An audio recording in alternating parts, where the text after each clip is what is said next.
여러분, 예수께서 다시 오신다는 사실을 믿으십니까? 네, 그렇죠.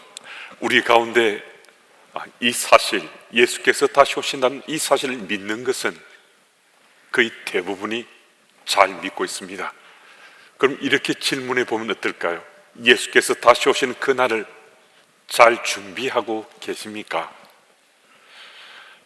이 질문은 예라고 답하기가 쉽지 않을 수 있습니다. 그러면 매번 나는 준비가 덜 됐는데, 나는 아직은 아닌 것 같은데, 지금 오시면 안 되는데, 이렇게 반응하면 우리 살 수는 없지 않습니까? 또 그렇게 살아서도 안 되고요. 그럼 어떻게 하면 좋겠습니까? 오늘 본문에 등장하는 안나처럼 하면 됩니다. 안나처럼 주님 오실 그날을 준비하면 되는 겁니다. 안나는 결혼한 지 7년 만에 남편과 사별했습니다. 이스라엘 공동체 관습법에 따르면 여성이 혼자 되었을 때 경제적 지원을 거의 받지 못했습니다. 남편이 없거나 자식들이 없을 때는 경제적 혜택이나 배려가 여성들에게는 거의 주어지지 않았습니다. 그랬으니까 정말 오랜 시간을 안나는 힘들고 어렵게 살아왔음이 능히 짐작되고도 남아 믿습니다. 그런데 그녀는 홀로 남은 여성들이 그런 고통 속에 또 고난 속에 살아왔는데, 근데 안나는 좀 특별하게 좀 다른 삶을 살았다라고 성경이 우리에게 말씀해 주고 있습니다. 어떤 삶을 살았단 말씀인가? 어떤 길을 택했다는 건가? 36절을 제가 읽습니다. 또 아셀 지파 바누의 딸 안나라 하는 선자가 있어 나이가 매우 많았더라. 그가 결혼한 후 7해 동안 남편과 함께 살다가, 이 구절에서 또라고 표현된 것은 굉장한 의미가 있습니다. 이 본문 앞구절은 시몬에 대한 스토리거든요. 시몬은 어렵고 경건한 사람이었고 이스라엘의 위로를 기다리는 사람이었고 성령이 항상 그 위에 머무는 것으로 많은 사람들이 시몬의 삶을 존중하고 또 존경하는, 백성들이 존경받는 삶을 살았던 시몬이었습니다. 그런데 시몬의 스토리에는 아주 결정적인 수식어가 하나 더 붙어 있습니다. 누가복음 2장 26절 말씀 우리 같이 읽습니다. 우리 함께요. 그가 주의 그리스도를 보기 전에는 죽지 아니하리라 하는 성령의 지시를 받았더니. 아멘. 그럼 이 구절은요 정말 놀라운 말씀입니다. 이스라엘 백성들은 그 당시 로마의 압제하에 있어서 참 힘들고 어렸을 뿐만 아니라 고통 속에 신음하며 살아왔습니다. 그런데 그들의 소망이 있다면 메시아가 오는 겁니다. 메시아가 이 땅에 오시면 로마의 압제로부터 해방받을 뿐만 아니라 이전에 다윗 왕의 치세를 회복해서 이스라엘이 위대한 나라, 위대한 민족으로 세워질 수 있다고 그들은 믿고 또 꿈을 꿨습니다. 그런데 이 시몬이 죽기 전에 바로 그 메시아 그리스도를 본다는 거예요.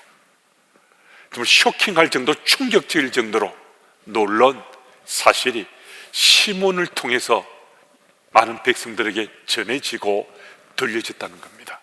그러니까 시몬이 살아있는 이때, 죽기 전에 그리스도가 이 땅에 오신다는 그 사실을 성령께서 시몬에게 말씀 주셨고 그 사실이 백성들에게 알려졌다는 겁니다. 정말 시몬이 하나님께서, 성령 하나님께서 그에게 깨닫게 해주신 것처럼 성령의 감동으로 그가 어느 날 성전에 들어갔을 때 바로 그 타이밍 속에 때마침 예수님 부모가 율법의 관례대로 행하고자 아기 예수를 성전으로 데리고 들어왔습니다. 시몬이 성전에서 이 땅에 오신 메시아를 만난 겁니다. 이 땅에 오신 그리스도를 품에 안았습니다. 그리고 하나님을 찬양하며 이렇게 고백합니다. 누가복음 2장 29절 30절인데요 이 구절도 우리 같이 읽습니다. 우리 함께요. 주제여 이제는 말씀하신 대로 종을 평안히 놓아주시는도다. 내 눈이 주의 구원을 보았사오니. 아멘. 시몬이 그리스도가 자신의 당대에 이 땅에 오실 것을 성령께서 지시해 주시는 대로 그가 믿고 그의 믿음이 현실이 되었습니다. 그런데 놀랍게도 그 시대 시몬 말고 또 한 사람이 그리스도가 이 땅에 오신다는 그 사실을 믿고서 그때를 준비하고 기다렸던 여인이 있었다라고 성경이 기록해 주는데, 그 한 사람이 바로 안나 선지자였습니다. 그래서 36절 시작은 또 하고 말씀이 기록되어 있는 겁니다. 무슨 말씀이신가? 안나도 시몬처럼 자신의 당대에 그리스도께서 오신다는 그 사실을 믿고서 그날 자신의 삶으로 준비하며 살았다는 말씀입니다. 그래서 38절 말씀을 보면 마침내 그녀는 그토록 기대하던 메시아를 성전에서 만나는 감격을 체험하고 하나님께 감사의 고백을 올려드렸습니다. 여러분, 그리스도의 오심을 얼마만큼 기대하고 사십니까? 또 그리스도의 오심에 대해 얼마만큼 확신하며 믿음의 삶을 살고 계십니까? 예수께서 이 땅에 초림하시기 전에는 사람들이 그리스도가 이 땅에 오시는 것에 대해서 반신반의했습니다. 믿음이 있는 사람도 정말 그럴까라고 고민했을 수도 있습니다. 그런데 예수께서 이 땅에 초림하셨잖아요. 역사의 무대에 이미 남겨져 있고 우리들도 믿음으로 그리스도가 이 땅에 오시다는 사실을 알기도 하고 믿기도 합니다. 그러니까 예수께서, 그리스도께서 이 땅에 오셨으니까 우리 당대에 주께서 재림하실 수도 있습니다. 그래서 우리가 그분을 만날 수도 있습니다. 우리 당대에 주께서 오시지 않는다면 우리는 영원한 하나님 나라에 가서 그리스도를 만날 수 있습니다. 그러니까 우리 당대 주께서 이 땅에 다시 오시든 우리가 이 땅의 삶을 마치고 하늘나라에 가든 우리가 그리스도를 만난다는 이 사실은 틀림없는 사실이라는 겁니다. 무슨 말씀이신가? 틀림없이 만나는 그리스도시라면 우리는 그리스도의 만남을 정말 반드시 준비하며 살아야 된다는 것입니다. 빈틈이 없는 거잖아요. 우리 당대에 만날 수 있지만은 우리가 이 땅의 삶을 마치도록 만날 수 있다면 빈틈이 없는 이 약속된 말씀은 믿고 살아야 그리스도인을 살 수 있는 것이지, 믿지 않고 사는 우리의 삶은 그리스도인의 삶으로 충분하지 못하다는 거거든요. 여러분, 우리 믿음의 삶에 내가 오실 메시아, 다시 오실 그분을 만난다 하는 소망 가지고 사는 믿음의 삶의 자세와 태도와 반신반의하고 특별한 의미 없다 생각하고 사는 믿음의 삶은 같을 수가 없지 않습니까? 엄청난 차이가 있지 않겠습니까? 어떤 삶을 살 것인가? 다시 오실 그리스도를 대망하며 사심으로 정말 우리 믿음의 삶이 하나님 기뻐하시는 삶, 나도 은혜로 충만한 삶, 복된 삶을 살아가시는 여러분들이 다 되시길 바랍니다. 그리고 오늘 이 구절과 더불어서 아주 중요한 또 한 메시지가 말씀에 기록되어 있습니다. 37절 후반부는 이렇게 기록되어 있습니다. 주야로 금식하며 기도함으로 섬기더니, 기도했는데 그냥 기도하지 않고 금식함으로 기도했다는 겁니다. 누가요? 안나 선지자가 금식하며 기도했는데 그것도 주야로 기도했다는 겁니다. 그래, 안나 선지자의 일상이 주야로 기도했는데 그것도 금식하며 기도하는 여인이었다 말씀해 주고 있습니다.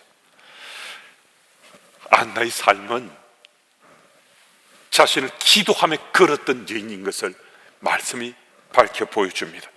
안나는 그리스도의 오심을 대망하며 무엇보다 기도로 철저하게 무릎을 쳐서 복종시키며 주님 오실 그날을 준비하고 기다렸던 여인이었습니다. 여러분, 우리 생의 문제를 두고서 우리도 안나처럼 간절하게 기도하고 계십니까? 그럼 우리가 기도한다는 것은요, 믿음의 대상 없이는 기도할 수 없잖아요. 그럼 믿음의 대상인 여호와 하나님이 내 기도를 들으신다고 믿는다면요, 기도도 반드시 응답된다고 믿어야 그것이 바른 기도입니다.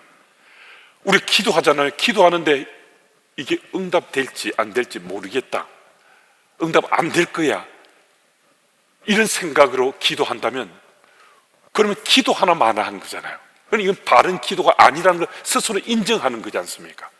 그럼 기도함의 바른 자세는 내가 하나님께 기도하면 이 기도는 반드시 응답된다라고 믿고 기도하는 것이 바른 기도의 전형이라는 사실을 우리에게 일깨워줍니다. 교리설교의 대가이신 크리스웰 목사님은 기도의 응답이 4가지 형태로 분류된다라고 우리에게 가르쳐주고 있습니다. 믿음의 삶을 살아온 우리들에게 크리스웰 목사님은 이 분류는 굉장한 의미가 있습니다. 하나는 아니다입니다. 하나님 아니라고 말씀하신다면요, 그것 말고 더 좋은 것, 다른 것을 주시겠다라는 말씀입니다. 아니다라고 분명하게 내게 말씀하시는 것이 내게 느껴진다면 그것은 복입니다. 왜냐하면 주께서 내게 아니다라는 사인을 보내셨다는 것은요, 내 기도를 들으셨으니까, 내 기도를 들으신 거잖아요. 들으셔서 아니라고 말씀해 주신 거잖아요. 우리가 기도하는 것마다 주께서 100% 내 뜻대로 다 된다라고 생각한다면 그것은 기도가 아니라 일방적인 요구입니다. 그럼 기도의 목적은 우리의 소원 성취가 아닙니다. 여러분, 우리가 기도할 때 어떤 기도를 합니까? 우리가 하나님의 백성으로 우리가 기도하면 하나님 뜻을 구하려고 하잖아요. 내 삶 속에서 이루어지는 모든 것은 하나님 뜻에 부합돼야 이루어지는 거잖아요. 이런 거 제가 오늘 소망합니다. 주께 간절히 구합니다. 그 소망은 하나님 뜻에 맞는 우리의 간구함이 될 때 이루어지는 것인가? 결국 우리의 삶을 통해서 하나님 뜻이 이루어지는 거잖아요. 그러니까 기도함이라는 것은 하나님의 소원, 하나님 뜻이 이루어지는 거라는 거죠. 그래서 하나님 뜻을 알고 그 뜻을 실천하기에 최선을 다하는 것이 기도의 본질이라는 겁니다. 예수님이 겟세마네 동산에서 자신의 소원을 아뢰었지만 결국 내 뜻대로가 아니라 아버지의 뜻대로 하옵소서라고 결론 지으신 것은 기도의 아주 본이 되는 전형이라고 할 수 있습니다. 그리고 또 하나는 더 성장하라라고 말합니다. 기도란 우리를 위해 하나님께서 어떤 것을 행하신 것이 아니라는 겁니다. 기도는 우리 필요한 일을 하나님께서 행하시도록 모든 것을 하나님께 맡기는 것을 의미합니다. 하나님, 우리가 준비되지 않았을 때요, 하나님 응답해 주시지 않습니다. 응답해 주지 않는다는 것은요, 우리가 하나님께서 응답해 주실 그 수준에 차지 않으면 하나님께서 응답해 주시지 않는다는 겁니다. 베드로가 자기 목숨도 걸고 주님 가시는 곳이 어디든지 가서 죽음조차도 자신이 감당하겠노라, 그런 자세로 살았습니다. 그런데 주께서는 베드로의 말에 경고하셨거든요. 그게 아니라고. 베드로는 3번이나 예수를 부인한 수치를 범하고 말았습니다. 자기의 주장이나 자신의 다짐과 전혀 딴판의 모습을 보여줬습니다. 그때까지는 베드로가 성장하지 못했기 때문입니다. 베드로가 더 성장했을 때 예수 이름을 위해서 십자가에 거꾸로 매달려 죽기까지 자신의 삶을 절대 헌신을 통해서 순교하기까지 하나님께 바치는 베드로의 모습이 보여졌습니다. 여러분, 하나님은 우리의 부족함을 탓하지 않습니다. 하나님은 우리 부족함까지도 쓰시고자 연단하고 훈련하십니다. 그래서 영적 성장함, 이것은 진정한 기도의 응답이라는 것입니다. 오늘 여러분과 제가 신앙의 삶 가운데 날로 자라나고 있고 성장하고 있는 그 현장이 우리가 기도한 것에 대한 하나님 주시는 또 하나의 응답이라는 사실을 우리가 마음속에 담자는 겁니다. 그리고 또 하나는 조금 더 기다리라고 말씀합니다. 하나님의 섭리는 어떤 일이 일어나는 이유와 때를 통제하십니다. 하나님 마음 먹으시면 지금 이때가 아니라 그 타이밍을 연기하시기도 합니다. 연기하신다는 것은요, 부중이 아닙니다.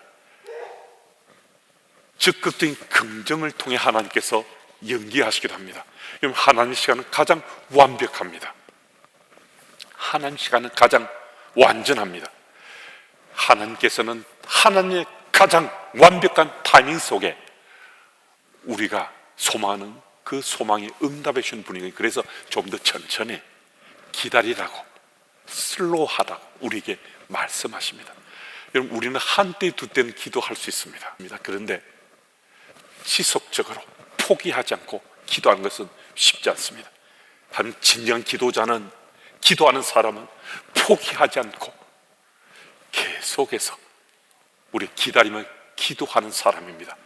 기도의 응답 가운데 중요한 한 부분은 우리가 기다리면서 주의 응답을 우리가 체험하는 것. 지금 기다림도 주께서 우리에게 응답해 주시는 응답이라는 사실도 마음속에 담아야 됩니다. 그리고 한 가지, 이 참 중요한데요, 네 번째, 모든 것이 이제는 하나님의 타이밍 속에 올바르다 생각될 때 주께서 가라라고 말씀하십니다. 지금 가라고 하나님께서 말씀하시는 말씀이 우리 속에 들려질 때 모든 것이 정말 이전과 달리 바뀌어질 수 있습니다. 갑자기 기회의 문이 열려지게 됩니다.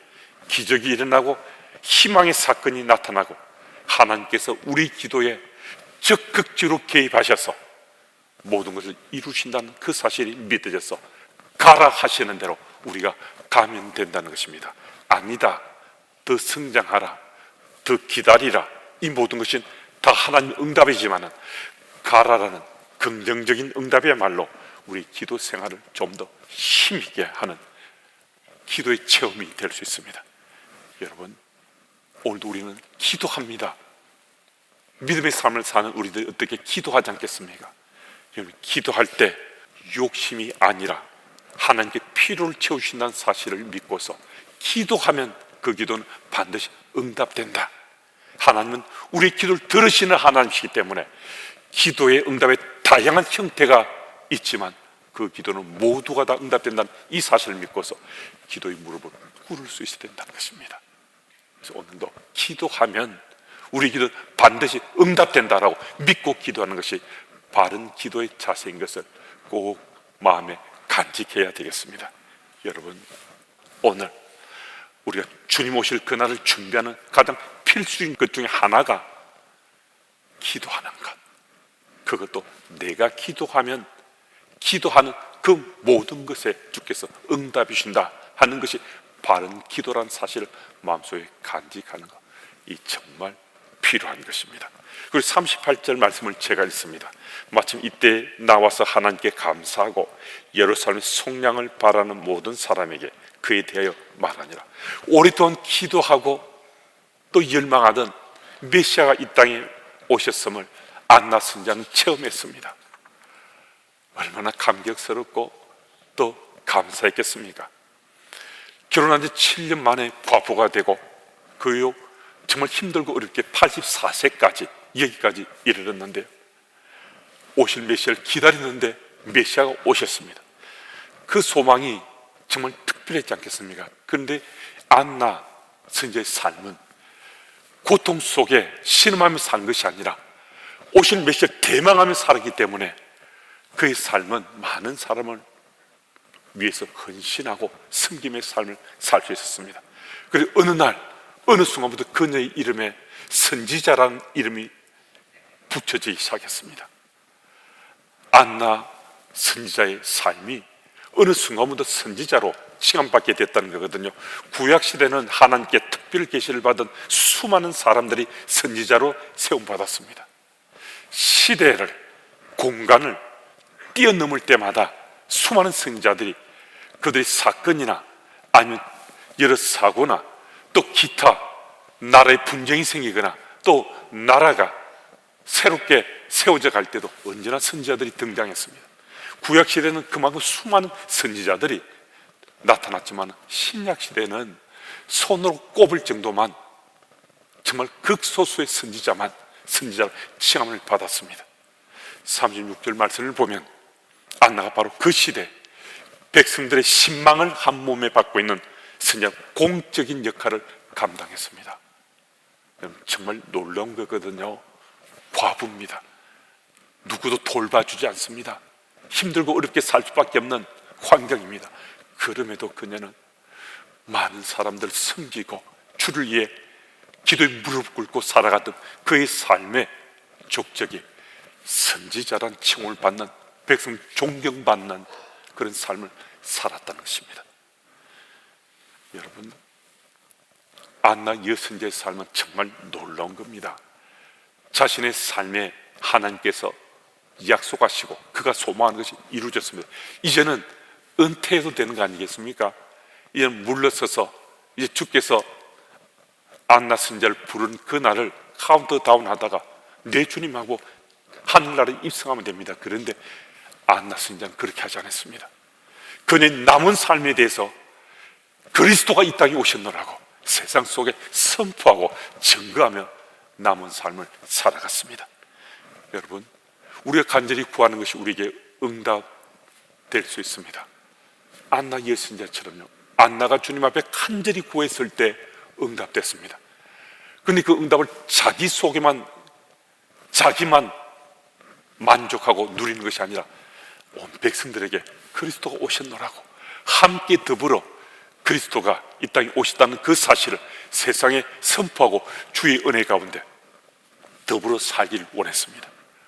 오늘 여러분과 제가 하나님께 주신 응답이 있을 때 우리들도 함께 더불어 살고자 하는 소망 가지고 우리의 이 땅의 삶을 살아야 된다는 것입니다. 피에르 신부는 빈민 구호 공동체 엠마소의 창시자입니다. 그는 44개국 356곳에서 빈민 구호 활동을 펼치고 있습니다.